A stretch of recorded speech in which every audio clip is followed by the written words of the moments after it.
and I need to understand more than just what I'm reading and coming to my own understanding. As I said, we're extremely fortunate to have in our midst someone like Congresswoman Maxine Waters. That's right. But we're also extremely blessed to have with us today Dr. Maulana Karenga. For all of you who don't know, Dr. Karenga Of Africana Studies at Cal State Long Beach. Yeah. But he's one of the few guys I know that actually have two dual PhDs.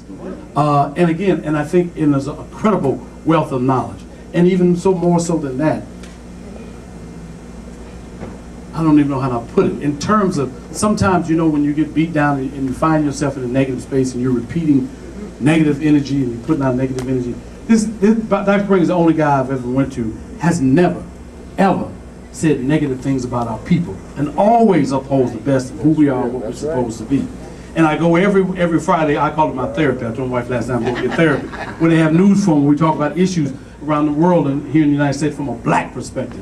And I need that. I need to plug into that energy sometimes. So why I asked Dr. Karenga to come and say something reaffirming to us as black men. So without any further ado, because again, he too has a busy schedule, Dr. Maulana Karenga.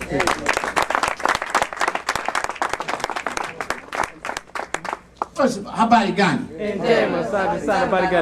That means what news? And the answer is always good news in Jama. So I'm going to say that to y'all again. Habari gani? You say in Jama to me, then ask me habari gani. Habari gani?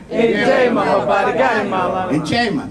It's a good day, and I'd like to say, on behalf of my organization, us, my house, Chimoya, my companion, all things good and beautiful, my advocates are here, Chimbuko, Tembo, Tulivu Jadi, Kojo, Rikonjo, and Mshuja. I'd like to say thank you for this opportunity to come and share with you. And Tony tell you, I don't usually go to these things. No. But Tony is a special person, you know? He's done so much for our community. He sacrifices, he gives his mind, heart, time, money, and effort to improving our condition and forging a future for us. Yes, sir. That we can turn over to our children with confidence. That's very important. I'd like to also say thanks to Tony and Diane Wafford, but also Steve and Barbara Ross for opening up their house. Give all four of them. And Tony is right. I always wanted to say what uplifts. Come on. Everybody talks pathology, but who would talk about the strength inherent in us? Yes, sir. And so I want to just say a few words from a column I wrote in the Sentinel. So I'm going to share that with you about Father's Day, Foundation for Black Fatherhood, Principles and Righteous Practice. Okay? As we meet here today to celebrate Father's Day, let us pause and pay homage to those fathers who have kept their commitment, honored their obligations, and sacrificed and struggled to take care of their family. And let us give them right, and who tried and did, give them rightful guidance in the good and time-tested way of our ancestors. And let these fathers, in the midst of their rightful praise, remember and raise up in respect the names of all those who made their achievements possible, especially the mothers of their children, who in partnership with these fathers brought the children into being, loved, nurtured, and raised them, and set them on a path to a good and meaningful life. And let us pay special homage to those fathers who stayed steadfast in spite of unfavorable circumstances and having less money and less means than others, but still who have waded waist deep in the murky and merciless waters of the surrounding society, and to save and support their sons, reinforce and redeem their daughters, and with their wives created a love-filled space of peace, harmony, and hope they all could call home. But let us also show appropriate sensitivity to support of those who have tried and tried, but have not been as successful. Those who made good faith effort, but for reasons complex and compelling, cannot and do not always do well. Still, they deserve respect for trying. And let us, as the Hosea, the sacred text of ancient Egypt said, stretch forth our hand to those on the road to ruin, and those who've already reached that unpleasant place. Let us criticize wrong and unrighteous behavior, laxity, laziness, and the loss of will, triflingness, betrayal, dishonest, and destructive behavior. And let us work tirelessly to help them turn their lives around. The Husserl teaches the good we do for others, we're also doing for ourselves. For we're building the moral community we want and deserve to live in. There is no hard and fast formula for being a good father. No easy answer on the internet or at the barber shop, or radio and TV talk show. And there's no simple solution available in those self-help manuals they call made for dummies. But there is a foundation in our own culture, in our own community. Our culture.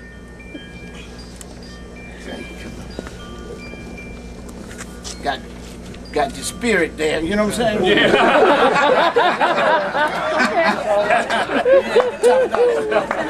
Yeah, that helped me.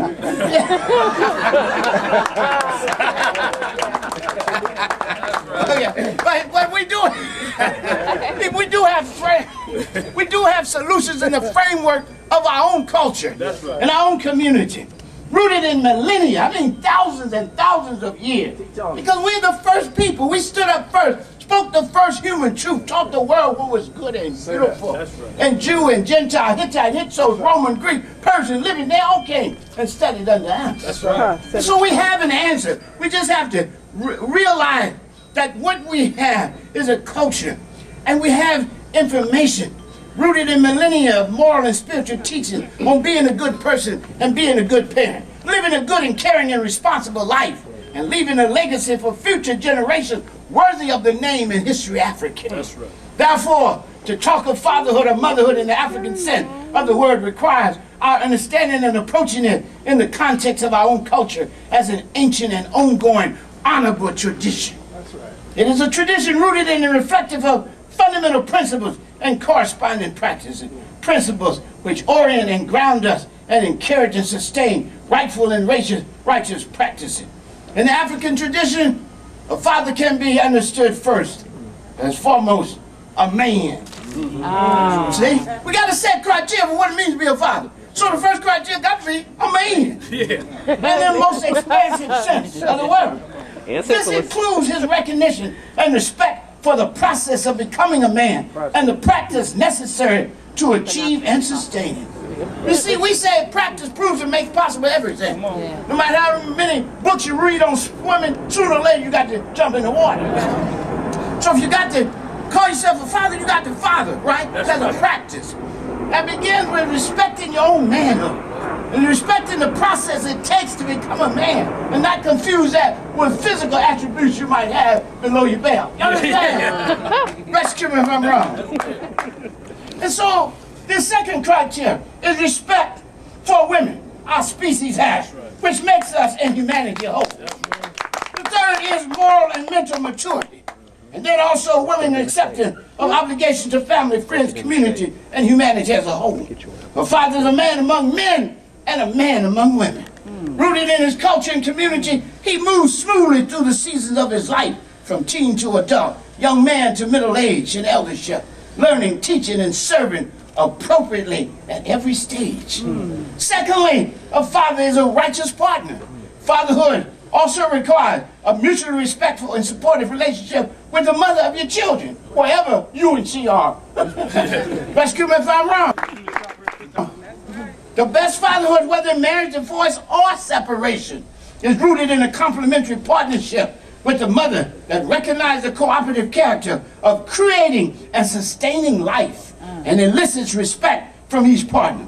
Indeed, the well-being of the children and the respect for each parent depends on the respect and support parents give each other.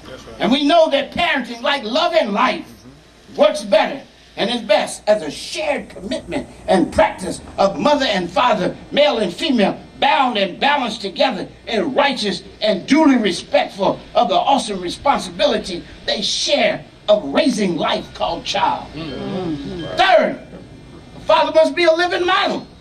Fatherhood requires that a man be a model of the life he wants the children to live. Say that. No. Okay, good. We get the spirit moves. A father would practice the 7 virtues of the ancient Egyptian moral foundation: truth, justice, propriety, harmony, balance, reciprocity, and order. He would speak truth and do justice. He will act properly and appropriately towards the children, his wife, and other women and men, as well as others in general. A good father will cherish and work for peaceful togetherness, avoid extremes in thoughts, emotions, speech, and content. Return the good that was given, and give goodness, knowing it will return. And he would discipline himself so that his life is in order, and everyone benefit from the rightful expectation of his doing good in his family, his community, and the world. Next, fourthly, a father is a rightful guide, I should say, man. Like people be saying, what you say? I speak Ebonics, so when I say God, I mean guide. A father must realize and act on his shared right and responsibility with the mother of his children to guide and give direction and discipline to their children. One of the saddest things, brothers and sisters, is to see a parent reduced to nothing more than an ATM machine. That's real. And saying, it's your chance, baby, go on. And baby don't even know what to do. It's of evil. This translates as a struggle to keep the stranger and oppressor out of our houses as well as out of our minds. That's a deep issue now. Keep them out of your house, but also out of the mind, out of their mind. And it means to keep them free from images, ideas, literature, and language destructive of life and dignity affirming African values, which are as essential as breath and blood flow. The values you have actually create your life. So your values are as essential as breath and blood flow. Finally, really finally, our task then is to intensify our struggle against our oppression on every level. Come together like we do here to reinforce the bonds between us, to overcome our weaknesses and turn them into strength. Not to say we don't have weaknesses, but we struggle and constantly strive, not for perfection, but for constant expressions of excellence. For perfection is the end of things, but excellence is a rightly achieved result of relentless struggling and relentless striving. We have to be guides. Parents may humbly and properly sometimes doubt the rightness of their decision and thus review and amend them. But they should never surrender or even doubt their right and responsibility to provide guidance, direction, and discipline or their children's need for these. Next and finally, a father must be a cultural guardian.